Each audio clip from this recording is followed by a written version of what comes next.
Hey, how's it going guys? This is Rohan from Tech Test Fight, and this week Xiaomi launched their latest flagship and successor to the Redmi Note 3, the Redmi Note 4. And here are top 5 features of the Redmi Note 4. So what Xiaomi is doing to make people buy their phones is that they are trying to make the phones that are really well spec and selling them at a relatively low price, which is letting them compete with the other players that are already taking the market. It's surely one of the successors to the Redmi Note 3, so here's everything that is improved.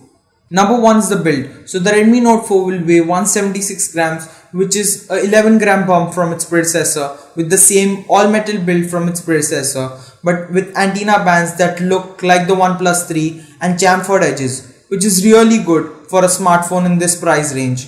Xiaomi is not trying to do anything fancy, they are just playing it safe, crushing the spec game at a relatively low price. Big specs, low price. That's the way Xiaomi rolls. Number 2, a 5.5 inch screen, which is the same IPS LCD panel from before with a 1080p display, which is quite bright and had decent viewing angles. But I guess a 1440p display would have been much better and more competitive with a little price bump. But anyway, that's what we have.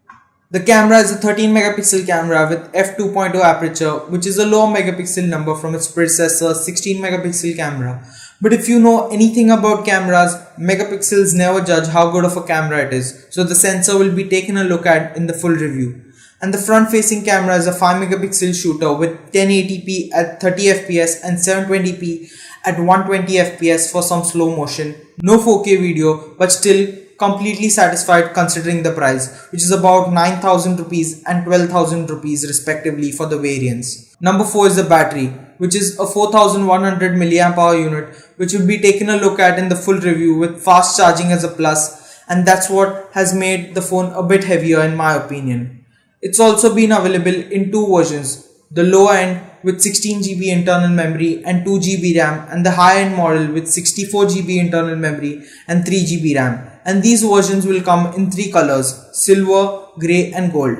Number 5 is that we'll have a MediaTek MT6797 deca-core 2.1 GHz processor rather than a Snapdragon processor from its predecessor, and I'm really expecting the processor to perform well, but we'll see in the full review. Rooting and ROM support will be still critical with MediaTek processors. MediaTek has some issues with Xiaomi, and whether it will be launched in India with the MediaTek chip is still one of the questions which we'll have answers to soon. It will also ship with Android 6.0 Marshmallow with Xiaomi MIUI 8, and that's pretty much it for Redmi Note 4. Thanks for watching. I'll talk to you guys in my next one.